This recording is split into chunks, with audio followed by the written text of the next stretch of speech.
Hello दोस्तों, welcome back to my YouTube channel. तो दोस्तों आज की वीडियो में देखेंगे टॉप 20 जीके क्वेश्चंस जो अक्सर एसएससी के एग्ज़ाम में पूछा जाता है। दोस्तों अगर आप एसएससी की तैयारी कर रहे हैं तो यह वीडियो आपके लिए खास होने वाली है। दोस्तों आपसे गुजारिश है आप इस वीडियो को पूरा देखेंगे। और हाँ दोस्तों, अगर वीडियो अच्छी लगती है, सारे क्वेश्चंस अगर आपको अच्छे लगते हैं तो चैनल को लाइक और सब्सक्राइब जरूर करेंगे। तो चलिए दोस्तों शुरू करते हैं। आपका पहला सवाल दिया है, प्रथम विश्व युद्ध में निम्नलिखित में से किस एक का रासायनिक हथियार के रूप में प्रयोग किया गया था? राइट आंसर है ऑप्शन ए मस्टर्ड गैस। दोस्तों मस्टर्ड गैस को सरसों गैस भी कहा जाता है, जिसमें इस गैस का उपयोग एक रासायनिक हथियार के रूप में प्रथम विश्व युद्ध में किया गया था। दास व्यापार और उसके उन्मूलन के स्मरण के लिए अंतर्राष्ट्रीय दिवस के रूप में किस तिथि को चिन्हित किया गया है? राइट आंसर है ऑप्शन डी 23 अगस्त। तो दोस्तों दास व्यापार और उसके उन्मूलन के स्मरण के लिए अंतर्राष्ट्रीय दिवस इनमें से 23 अगस्त को मनाया जाता है। वर्ल्ड वाइड वेब का आविष्कार इनमें से किसने किया था? राइट आंसर है ऑप्शन सी टिम बर्नर्स-ली। तो दोस्तों अगर डिटेल में देखें तो वर्ल्ड वाइड वेब जिसका शॉर्ट फॉर्म होता है WWW, इस वर्ल्ड वाइड वेब का आविष्कार टिम बर्नर्स-ली ने 1989 ईस्वी में किया था। टिम बर्नर्स-ली को 2004 में क्वीन एलिजाबेथ द्वितीय ने नाइट की उपाधि से सम्मानित किया था। नोबी और कांतो मैदान निम्नलिखित में से किस देश में स्थित है? राइट आंसर है ऑप्शन बी जापान। दोस्तों जापान की राजधानी टोक्यो है, टोक्यो, और यहीं पर है नोबी और कांतो मैदान। और अगर डिटेल में देखें तो दोस्तों नोबी मैदान जापान का एक बड़ा मैदान है जो लगभग 1800 वर्ग किलोमीटर जो 695 वर्ग मील होता है के क्षेत्र को कवर करता है। यह यानी कि नोबी मैदान ईबी, कीसो और नागरा नदियों द्वारा निर्मित एक जलोढ़ मैदान है।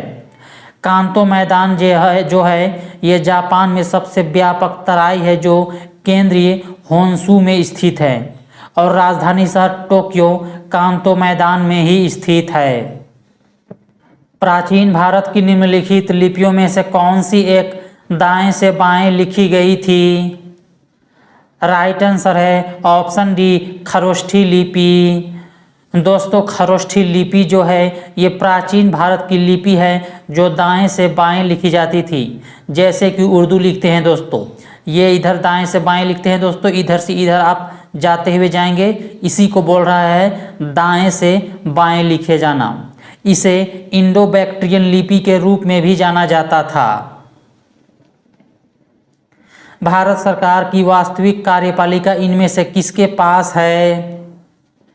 राइट आंसर है ऑप्शन ए प्रधानमंत्री। जी हाँ दोस्तों, भारत की वास्तविक कार्यपालिका इनमें से प्रधानमंत्री के पास होती है। दोस्तों संघ की कार्यकारिणी में राष्ट्रपति, उपराष्ट्रपति और मंत्रिपरिषद होती है, जिसमें प्रधानमंत्री राष्ट्रपति की सहायता और सलाह देने के लिए प्रमुख होते हैं। भारत में दो प्रमुख होते हैं दोस्तों, एक राज्य का नाम मात्र का प्रमुख राष्ट्रपति होता है, जबकि एक राज्य का वास्तविक कार्यकारी प्रमुख प्रधानमंत्री होता है। महान धावक मिल्खा सिंह को इनमें से किस उपनाम से जाना जाता है? राइट आंसर है ऑप्शन ए फ्लाइंग सिख। भारतीय संविधान का संरक्षक इनमें से कौन है? आंसर है ऑप्शन ए सर्वोच्च न्यायालय यानी कि सुप्रीम कोर्ट। भारत का सबसे बड़ा सार्वजनिक क्षेत्र का बैंक इनमें से कौन सा है? राइट आंसर है ऑप्शन सी भारतीय स्टेट बैंक। जी हाँ दोस्तों, SBI जो है ये भारत का सबसे बड़ा पब्लिक सेक्टर का बैंक है। दोस्तों अगर डिटेल में देखें तो SBI की शुरुआत 2 जून 1806 को कलकत्ता में बैंक ऑफ कलकत्ता की स्थापना के साथ हुई थी। 3 साल बाद इसका नाम बदलकर बैंक ऑफ बंगाल कर दिया गया था। बैंक ऑफ बॉम्बे, जिसकी स्थापना 15 अप्रैल 1840 में हुई थी, और बैंक ऑफ मद्रास, जिसकी स्थापना 1 जुलाई 1843 को हुई थी, इन दोनों ने बैंक ऑफ बंगाल का अनुसरण कर लिया था। इन तीनों बैंकों को 27 जनवरी 1921 को इंपीरियल बैंक ऑफ इंडिया के रूप में मिला दिया गया था। भारत सरकार ने वर्ष 1955 में इंपीरियल बैंक ऑफ इंडिया का नेशनलाइजेशन कर दिया, जिसमें आरबीआई ने 60% हिस्सेदारी ले ली और नाम बदलकर एसबीआई कर दिया। निम्नलिखित में से कौन दांडी मार्च में महात्मा गांधी के साथ था?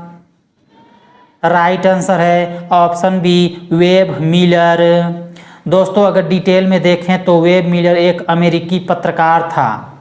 दांडी मार्च, जिसे नमक सत्याग्रह भी कहा जाता है, मार्च अप्रैल 1930 में महात्मा गांधी के लीडरशिप में हुआ था। 12 मार्च 1930 को साबरमती आश्रम से शुरू होकर गुजरात के तटीय गांव दांडी तक समुद्री जल से नमक का उत्पादन करके नमक कानून तोड़ने के लिए किया गया था। रास्ते में सरोजिनी नायडू भी उनके साथ हो गई थी। गौतम बुद्ध का जन्म इनमें से कहाँ हुआ था? राइट आंसर है ऑप्शन सी, लुम्बिनी। तो दोस्तों, गौतम बुद्ध, जिनके बचपन का नाम सिद्धार्थ था, उनका जन्म 563 बीसी, यानी कि दोस्तों ईसा मसीह के मरने से 563 साल पहले बैसाख पूर्णिमा कपिलवस्तु के पास नेपाल में लुम्बिनी के प्रसिद्ध उद्यान में हुआ था। गौतम बुद्ध का जन्म शाक्य वंश के क्षत्रिय के रूप में हुआ था। उन्होंने बोध गया, जो पटना में है, एक पीपल के पेड़ के नीचे 35 वर्ष की आयु में ज्ञान प्राप्त किया था। उन्होंने सारनाथ में अपना पहला उपदेश दिया है। दोस्तों, आप ये भी याद रखेंगी कि कुछ लोग तथाकथित भारत में जो लोग थे वो कहते थे कि गौतम बुद्ध का जन्म भारत में हुआ था, लेकिन ये गलत है दोस्तों। हमारे देश के प्रधानमंत्री श्री नरेंद्र मोदी जी ने यह साबित कर दिया है कि गौतम बुद्ध का जन्म नेपाल में ही हुआ था। भारत का सबसे बड़ा राज्य कौन सा है? राइट आंसर है ऑप्शन ए, राजस्थान। तो दोस्तों, इनमें से जो राजस्थान है दोस्तों, ये भारत का सबसे बड़ा राज्य है और क्षेत्रफल के हिसाब से भी राजस्थान ही सबसे बड़ा राज्य है। दोस्तों, राजस्थान की राजधानी जयपुर है। इनमें से मध्य प्रदेश की राजधानी भोपाल है, और भोपाल में है दोस्तों भोजताल। भोजताल जो अक्सर एग्जाम में पूछा जाता है दोस्तों। महाराष्ट्र की राजधानी है दोस्तों मुंबई, और उत्तर प्रदेश की राजधानी है दोस्तों लखनऊ। और दोस्तों, ये जो लखनऊ है दोस्तों, लखनऊ, ये पूछा जाता है कि लखनऊ किस नदी के किनारे है, तो ये गोमती नदी के किनारे है। आप ये भी याद रखेंगे दोस्तों। किस शहर का उपनाम हजारों मंदिरों का शहर है? राइट आंसर है ऑप्शन सी, कांचीपुरम। दोस्तों, कांचीपुरम दक्षिण भारत में तमिलनाडु राज्य का एक प्रसिद्ध आध्यात्मिक केंद्र है, जो वेगावती नदी के तट पर स्थित है। वास्तव में शहर के चारों ओर कई मंदिर है, और इसलिए इसे 1000 मंदिरों का शहर कहा जाता है। तमिलनाडु को मंदिरों की भूमि के नाम से भी जाना जाता है। 1857 के विद्रोह के तुरंत बाद बंगाल में इनमें से कौन सी क्रांति हुई थी? राइट आंसर है ऑप्शन डी, नील विद्रोह, जिसे इंडिगो रेबेलियन भी कहा जाता है। दोस्तों, नील विद्रोह बंगाल में 1859-60 के बीच हुआ था। यह किसानों द्वारा ब्रिटिश बागान मालिकों के खिलाफ विद्रोह था, जिन्होंने उन्हें बहुत ही शोषक शर्तों के अधीन नील की खेती करने के लिए मजबूर करते थे। बीच बचाव करने आए पुलिसकर्मियों पर हमला कर दिया। इसके जवाब में बागवानों ने लगान बढ़ा दिया और किसानों को बेदखल कर दिया, जिससे और अधिक आंदोलन सक्रिय हो गया था। गुर्जर प्रतिहार वंश का संस्थापक इनमें से कौन था? राइट आंसर है ऑप्शन ए, नागभट्ट। निम्नलिखित में से कौन सा राजवंश अपनी नौसैनिक शक्ति के लिए प्रसिद्ध था? राइट आंसर है ऑप्शन बी चोल राजवंश। जी हाँ दोस्तों, इनमें से चोल राजवंश जो है ये अपनी नेवल पावर के लिए प्रसिद्ध था।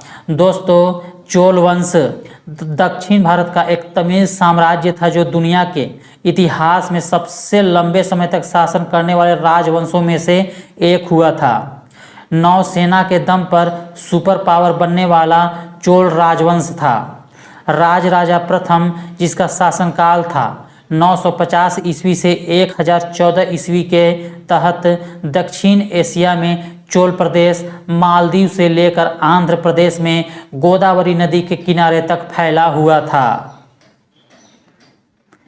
पृथ्वी सूर्य के सबसे निकट इनमें से किस तारीख को होती है? राइट आंसर है ऑप्शन सी 3 जनवरी को। इनमें से किस महाद्वीप में सवाना घास के मैदान नहीं पाए जाते हैं? राइट आंसर है ऑप्शन ए यूरोप। तो दोस्तों इनमें से यूरोप में सवाना घास के मैदान नहीं पाए जाते हैं। बचा अमेरिका, ऑस्ट्रेलिया और अफ्रीका, इन तीनों में ये घास पाया जाता है। दोस्तों अगर डिटेल में देखें तो सवाना घास का मैदान जो है वो मैदान होता है जिसमें पेड़ जो है वो अलग अलग अस्त व्यस्त होते हैं। इसमें अफ्रीका की आधी सतह, आमतौर पर मध्य अफ्रीका और दक्षिण अमेरिका, ऑस्ट्रेलिया और भारत के बड़े हिस्से शामिल है। सवाना पृथ्वी के भूमि क्षेत्र का लगभग 20% कवर कर लेता है। सवाना जो है ये उष्णकटिबंधीय घास के मैदानों को कहा जाता है। हिमालय के मैदान और शिवालिक के बीच की घाटी को इनमें से क्या कहा जाता है? राइट आंसर है ऑप्शन बी दून घाटी। तो दोस्तों दून देशांतरीय घाटियां हैं जो तलछट से भरे होते हैं। प्रमुख दून में पाटली दून, चौखंबा दून, देहरादून आदि शामिल हैं।